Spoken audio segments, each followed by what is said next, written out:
We're here in Gifford, Illinois, and you can see behind me a large pile of trash. All of this stuff has been pulled from the city in the aftermath of the tornadoes. The suspect they were investigating ran off towards the school. The school was immediately put on lockdown. Her family says she got into the car of somebody she knew and they drove off. Wooden boards, metal, there's insulation, and you can see on this side of the building, the entire side of this building is completely blown out. An officer here on scene told us that nobody's injured and the fire is out. Stay with CBS 2 News. We'll bring you the latest as it develops out here. We do know a family member is under arrest for her murder, and we do know that her body is likely buried at the home they once shared. Nowadays, they're not looking outside your car or inside your car. Actually, they're looking underneath it. The couple says they hope to remain in Gifford as long as possible to help with the recovery effort. They also hope to make their way out to Washington. We spoke to the experts today. They say it's not what's on the surface, but what's underneath that counts. Meanwhile, on the other side of the river, on the west side, some say people over here are being left in the dark. Take a look at this. It's pretty interesting. It's a map from the U.S. Census Bureau that shows where poverty is in America down to the street. We saw pictures where the water was rising above some of these no parking signs. We're actually here on 1st Avenue and 38th Street, and take a look down here. The digging has already begun. Much like this ear of corn, you have to peel back the layers to get the full picture. Visitors to the clerk's office are putting the stamp of approval on the new hours. Fortunately, all the cases they investigated turned out to be a false alarm or a hoax. And as I and many other people discovered tonight, the odds are about 1 in 259 million. One of those people trying to change those hearts and minds is Amanda Brown. She's a dietitian here. But what happens if you're caught stealing cable television? Some companies don't immediately throw the book at you. At Mediacom, for example, it's 3 strikes and you're out.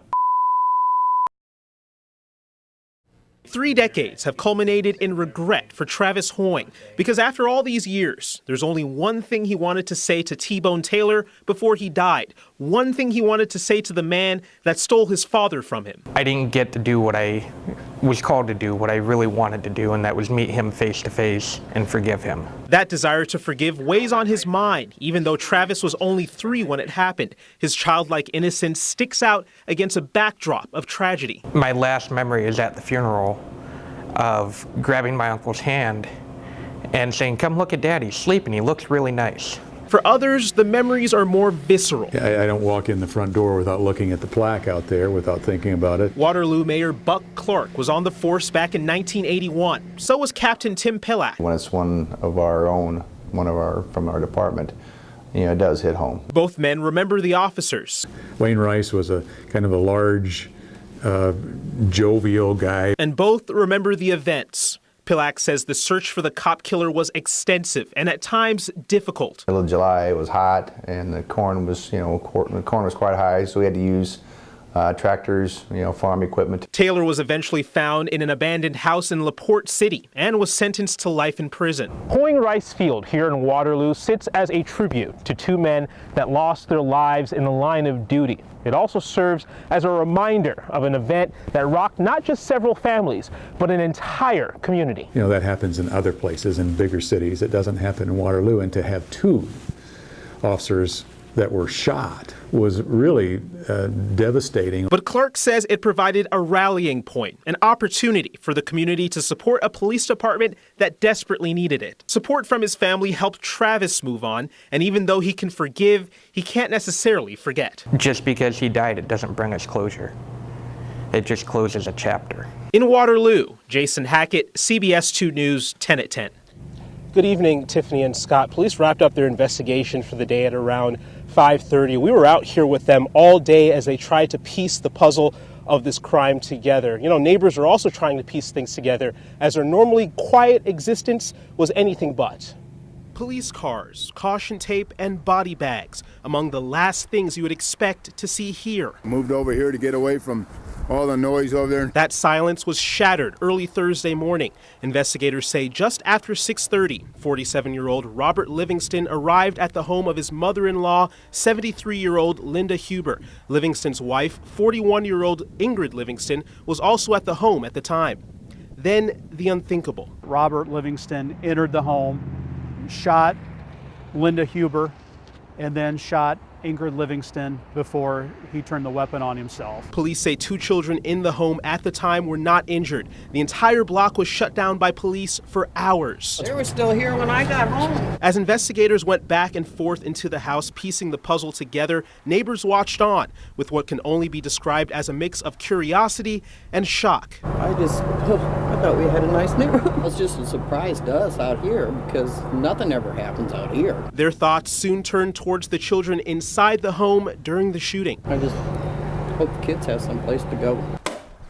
Donald Feldman, who we caught sweeping his driveway, echoed his neighbor's sentiment. Anybody getting killed or anything like that, that's quite a tragedy. Feldman, like many others here, came to escape, retire, find some peace and quiet. Well, we love it. We're going on, like I say, 7 years being here, maybe 8. We're here until the good Lord takes us home. For the victims at 3515 Banner Drive, unfortunately, that day came too soon.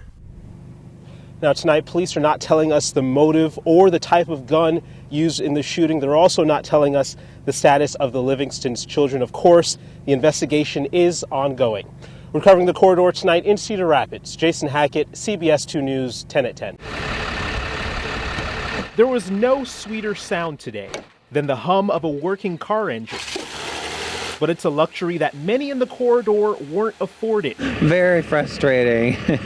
Couldn't make it into work today. Enter Jan Dillon. Give her a shot, see if it's old. Who on this day is nothing short of a superhero. We've been pretty steady today. With her trusty radio by her side, Orchard Drive, Northwest. she flew, better yet, drove from neighborhood to neighborhood. A lot of batteries, a lot of flat tires today too. And just cars that just plain wouldn't start. Along the way, she rescued damsels. My daughter's car, she came out to go to work and it just wouldn't do a thing. And even a couple of dudes in distress. I had a friend come over and try to jump it. That didn't work, so I figured that was the last resort. From the word go this morning, conditions were less than ideal. And I wanted to go back inside. So imagine tow truck drivers like Jan having to deal with it for nearly 12 hours. I don't mind the cold, I just don't like the extreme cold. And as a cold day began to give way to an even colder night, Jan's day continues, because for any superhero, the work goes on. Till it's done or till they get sick of us. No. Richard and Janet Sweet, Greg Wells, Sierra Simmons, Luella Copeman. You may not recognize all of them, but they are all victims of homicide, and they were all honored tonight. It wasn't supposed to be this way. You never forget. Every single day you remember. A mother wasn't supposed to lose her daughter. Such a horrific time in your life. A daughter wasn't supposed to lose her role model. It's kind of hard to think about growing up without her not being there for my wedding or prom. But that's what death can do, especially a sudden, violent death. It can take an ordinary life, an ordinary family, and break it into pieces. You're numb. You're totally numb. Sarah McKay, Kathy's daughter, Amelia's mother, was killed by her boyfriend back in 2010 in Iowa City. She was only 34, one of many lost to violent crimes. But McKay says the love and support of other surviving families is what keeps everyone strong as they come together to think about the moments that tore them apart. We can't be alone. We have to know that someone else is here for us. Tonight was about taking these moments, reflecting on them, and finding comfort and peace, whether it's in the flickering light of a candle or a heavenly thought. She's probably having a cup of coffee and looking down and saying, oh, isn't that nice? Whether it's in the harmony of a note or a thorny rose, a reminder that all at once, life can be painful, simple, and beautiful. Her favorite color is pink. So that pink rose up there would probably be for her. Probably all be for her, honestly.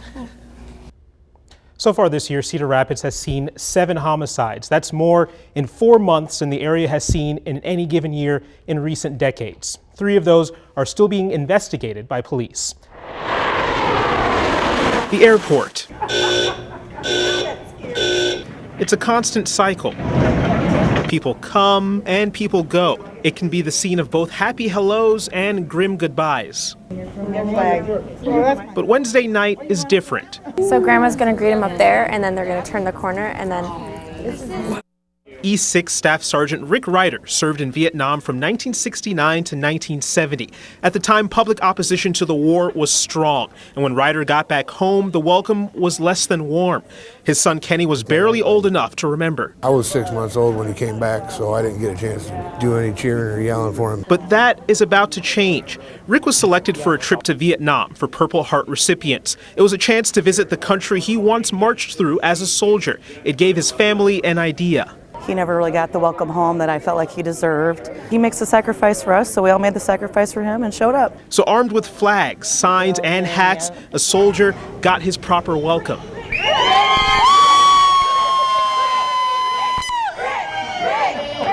And more than 40 years later, hello became hello again. I guess I'm at a loss for words. Pretty special. This is pretty cool. Yeah, it's way cool.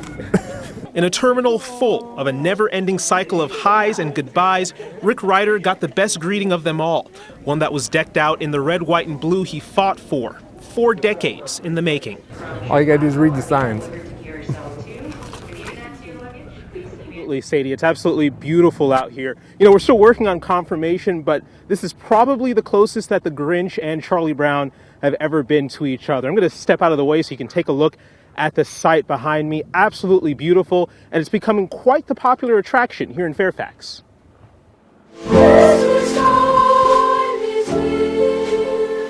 In the little town of Fairfax, a bright glow lights up the night sky. A light that's driving people near and far to come and behold. It's kind of nice. You guys like it, don't you? Yes. Sound familiar? It's all the handiwork of John Wagner and the Grinch. That's my neighbor. Sorry, I mean his neighbor Steve Tomash. The two joined forces to create this winter wonderland. And even though Tomash is the one with the Grinch mask, Wagner is the one that needed the extra push to get into the holiday spirit. Wagner moved into Fairfax 5 years ago and saw what his neighbor was up to. After a year here of doing nothing, I decided to go full bore, whole hog into it. I'm not a Grinch in... Thank you, Merry Christmas. My heart got that much bigger, he said. The parade of cars coming through the neighborhood has also gotten bigger as the season progressed. The two men enhanced the Christmas mood by setting up a radio station for visitors to listen to as they pass through. Charlie Brown, I can tell you what Christmas is all about. Allowing adults and children of all ages to fully admire the scene. It's very bright. And no, the entire endeavor wasn't cheap. I wouldn't want to say with my wife listening. But the men say it's worth it, because they say just as a bright star led 3 wise men to a manger all those years ago, their display eventually leads you to what they say is the true meaning of Christmas. And the last thing they see is the nativity. Now, it's not too late to come out here and check out this display. It will be here for the next week. It's here on the corner of Commercial Court and Hillview Drive here in Fairfax. We're covering the corridor tonight in Fairfax. Jason Hackett, CBS 2 News, 10 at 10.